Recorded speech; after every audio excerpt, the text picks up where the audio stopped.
Pemirsa apa kabar? Hai. Bertemu lagi bersama kami berdua dalam program Mingguan VOA Indonesia Dunia Kita yang kami bawakan kali ini dari Kompleks Katedral Nasional Washington di Washington DC bersama saya Rifan Dwi-Astono dan Aryatno Budianto. Yang terkenal di sini adalah selain dari arsitekturnya katedral sendiri juga tamannya.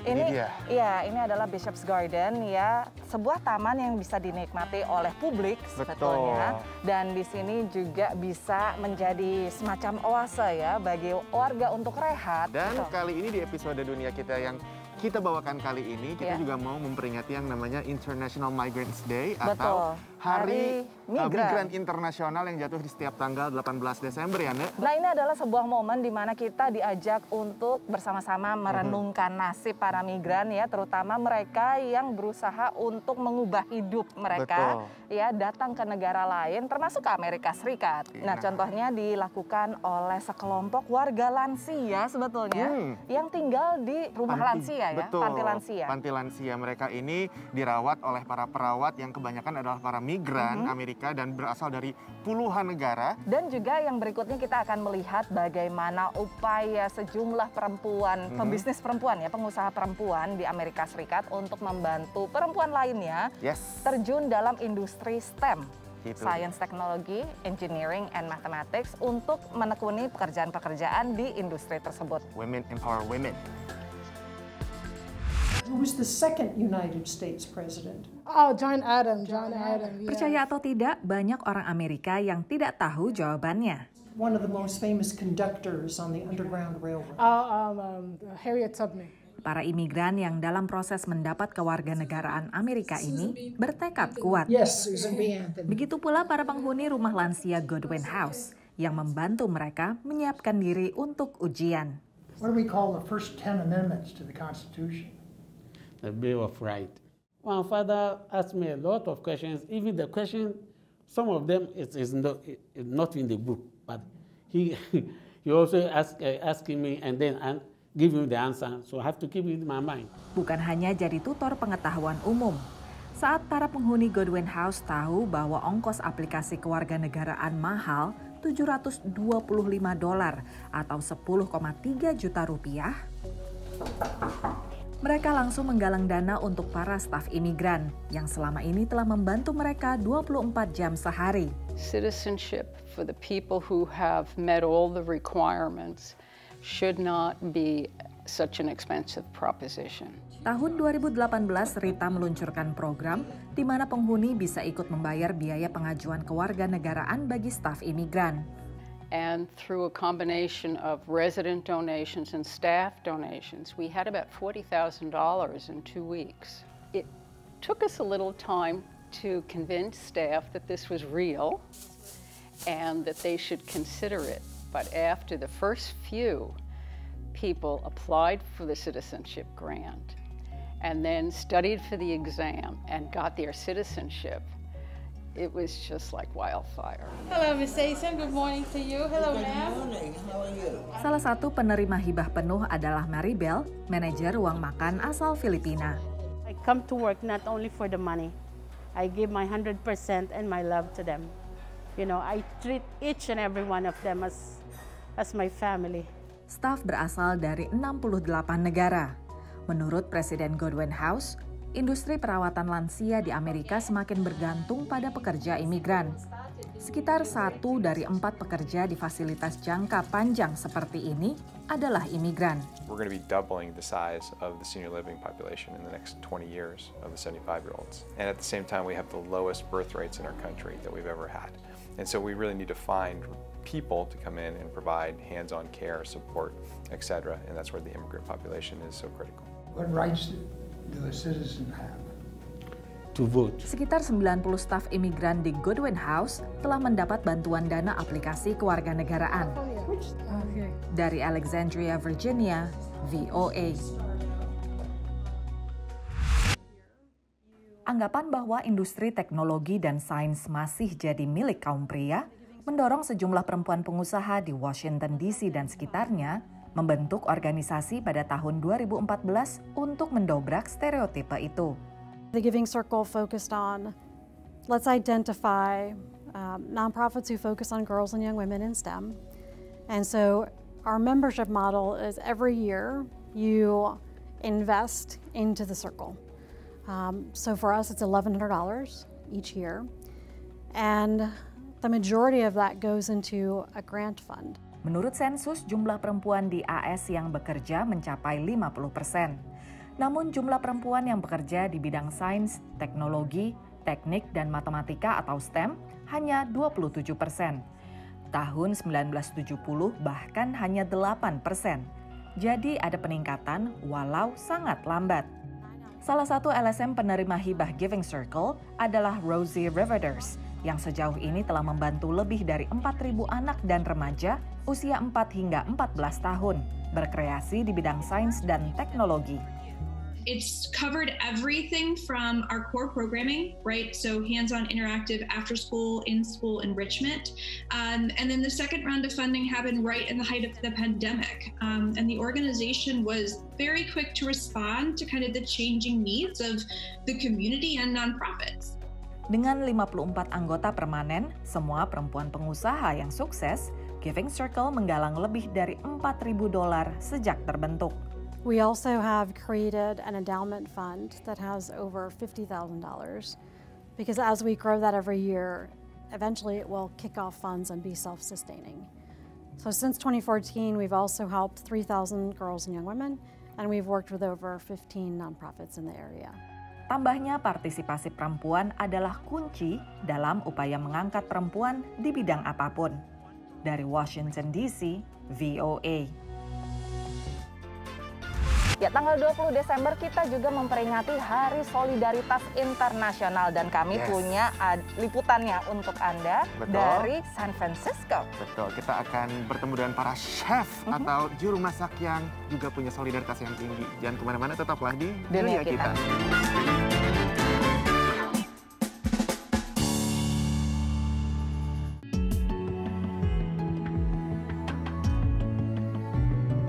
Masih di Dunia Kita yang kami bawakan dari Taman di Katedral Nasional Washington DC. Nah, seperti yang sudah tadi kami bahas, tanggal 20 Desember adalah Hari Solidaritas Internasional. Ini merupakan sebuah inisiatif dari PBB yang gunanya untuk mengajak warga di seluruh dunia, yuk kita empati dong ya. Betul. Solider dengan nasib orang lain. Jangan sukses sendirian gitu. Kita juga harus memikirkan komunitas dan bagaimana kita membangun komunitas bersama. Tadi kan kita udah melihat Women Empower Women. Nah, sekarang kita akan melihat bagaimana diaspora Indonesia empowers diaspora Indonesia. Yes, kita bakal jalan-jalan ke San Francisco, di mana di sana ada 3 orang chef yang mereka ini kemudian bekerja sama. Yuk kita bantu sesama pebisnis kuliner dari Indonesia yang ada di Amerika untuk semakin sukses, untuk memulai merintis bisnis mereka. Kuliner juga di sini, nama acaranya adalah Taste of Indonesia. Udah bisa kebayangkan isinya seperti apa? Yuk kita lihat dulu. Hai, nama saya Henny Minderman.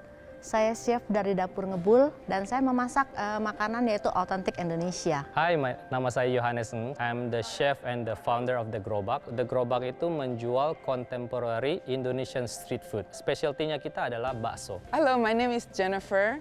Saya dari Nusa. Nusa itu offer handmade and unique Indonesian dessert and snacks. Henny Minderman, Johannes Ng, dan Jennifer Huang, 3 chef dengan menu andalannya malam ini menjadi bintang pada acara Taste of Indonesia yang diadakan di Berkeley, California. Taste of Indonesia digagas Angela Citradi dan Krisnawati Lim untuk mempromosikan makanan dan budaya Indonesia. And we decided that we should do this grand event to celebrate Indonesia and to introduce Indonesia to the Bay Area. So our target audience is people that like high-end dining. And also people that like world culture. Itu tantangan buat kami bagaimana meyakinkan mereka untuk mau membeli tiket untuk hadir ke acara Taste of Indonesia. Dengan membayar $115 atau sekitar 1,6 juta rupiah, pengunjung dapat menikmati 5 macam makanan dari tempe goreng, gado-gado, bakso, I like it better than pho. Nasi tumpeng Padang, The rendang is amazing, chef. The rendang is so tasty, perfect. Goes with everything. Hingga jajanan pasar, lapis legit, ketan serikaya, dan klepon. To make it easier for the non-Indonesian community to understand what klepon, we call it Javanese mochi, because it's technically a mochi, with the palm sugar filling. Total 140 pengunjung yang kebanyakan adalah warga Amerika hadir menikmati makan siang atau makan malam. I think today we nailed it. Makanan yang diritun hampir semuanya habis. So saya berasumsi kalau pengunjung suka. Patrick Chu menyukai makanan yang disajikan serta seni budaya Bali yang dipentaskan. I think it's a good introduction. It's definitely a very mixed sort of like presentation to be able to introduce it. I think it's done in a good way. Sementara bagi Rina Dwi Astuti yang malam itu hadir, mewakili Konsul Jenderal RI, tempe goreng menjadi favoritnya. Sebetulnya kalau tempe itu di sini sudah banyak yang mengetahui, tapi tidak banyak yang tahu bahwa tempe itu berasal dari Indonesia. Tanggapan positif dari para pengunjung menjadi angin segar bagi ketiga chef dan penyelenggara acara yang optimis kuliner Indonesia dapat semakin dikenal di Amerika. Untuk kedepannya, Taste of Indonesia ini kami harapkan bisa menjadi platform bagi para usaha UMKM atau small business di Bay Area untuk build the foundation buat keep shining the light of Indonesian business here in the Bay Area or in United States. Semoga makanan Indonesia bisa dikenal oleh masyarakat Amerika, terutama di Bay Area. Dari Berkeley, California, Zulfian Bakar, Andri Tambunan, Nia Iman Santoso, VOA. Jangan kemana-mana, saksikan selengkapnya setelah yang satu ini. Tetaplah di Dunia Kita.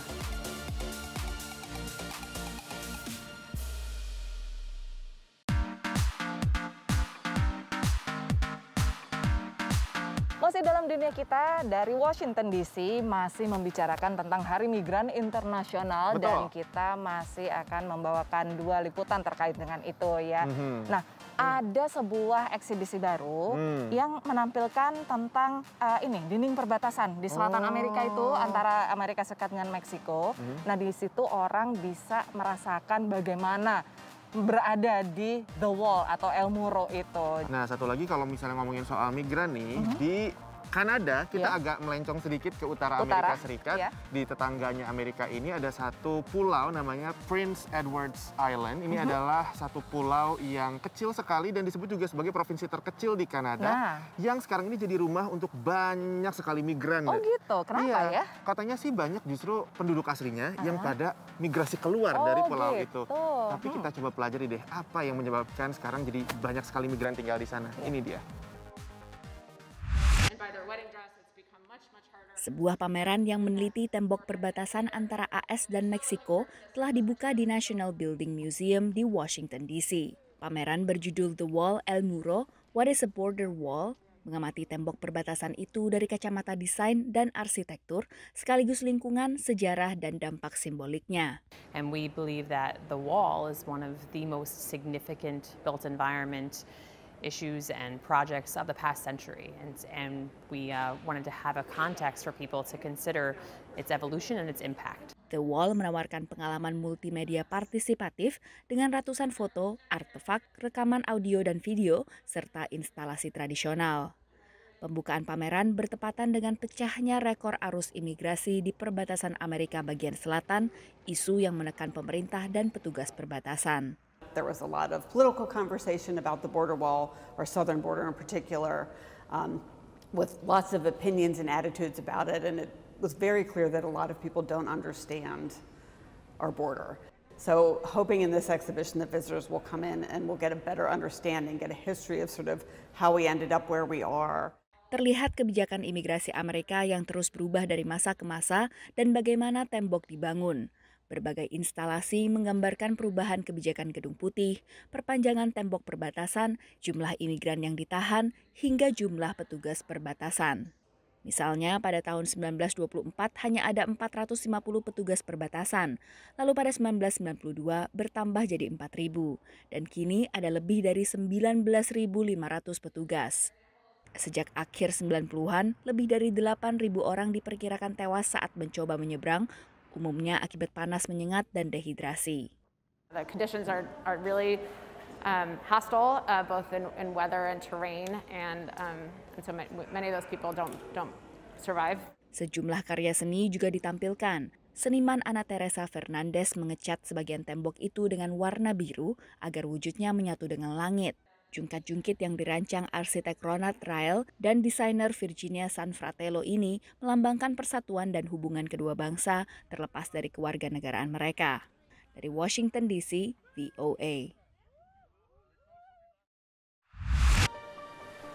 Terletak di Samudra Atlantik Utara, sebuah pulau kecil yang merupakan provinsi di Kanada, secara diam-diam menarik gelombang imigran beberapa dekade terakhir.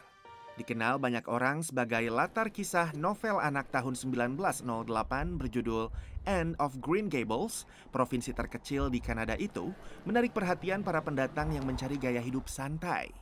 Sejak 2019, Prince Edward Island mengalami penurunan tingkat kelahiran, sekaligus migrasi warga asli setempat yang pindah ke kota lain di Kanada. I would say probably around 2015, 2016, PI suffered from the loss of, young workers. Prince Edward Island, it has an aging population and a declining birth rate.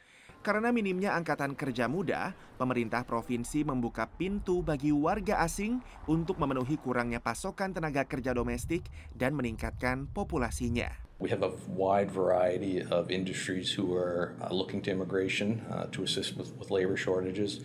That ranges from traditional industries such as tourism, hospitality, agriculture, aquaculture, as well as, emerging industries here in PEI. Upaya pemerintah di tingkat internasional melalui pameran kerja dan penerimaan mahasiswa baru untuk menarik imigran membuat provinsi itu menjadi provinsi dengan tingkat pertumbuhan populasi tertinggi di Kanada pada 11,8%. Juga jadi satu-satunya provinsi di Kanada dengan usia rata-rata penduduk yang menurun.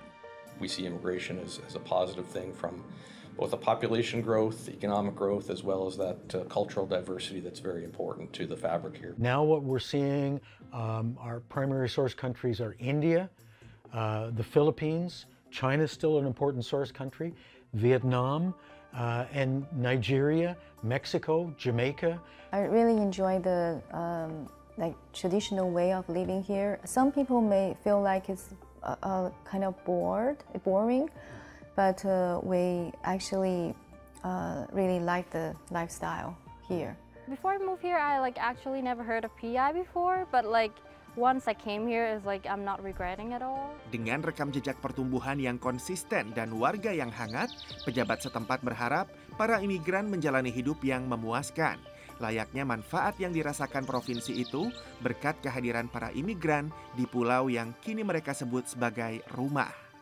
Dari Pulau Prince Edward, Kanada, VOA. Tentunya nanti kalau misalnya pemirsa pengen nonton lagi episode-episode dunia kita yang lainnya atau yang ini, silakan langsung akses ke YouTube channel kami dengan kata kunci VOA Indonesia, atau mampir ke websitenya VOA di www.voaindonesia.com. Atau juga follow kami di media sosial, di Twitter, Instagram, dan juga Facebook ya, dengan akun VOA Indonesia. Kalau mau nanya ke kita ya tentang apapun kehidupan di Amerika Serikat, boleh langsung aja kirim videonya. Bisa juga reach DM kami berdua ya. Boleh banget. Nah kalau gitu kita pamitan dulu tentunya dari kawasan Kompleks Katedral Nasional Washington DC. Saya Rifan Diastono. Dan Aryatno Budianto. Sampai ketemu lagi pemirsa minggu depan. Stay safe and stay healthy. Bye-bye. Kita lihat ya. Yuk.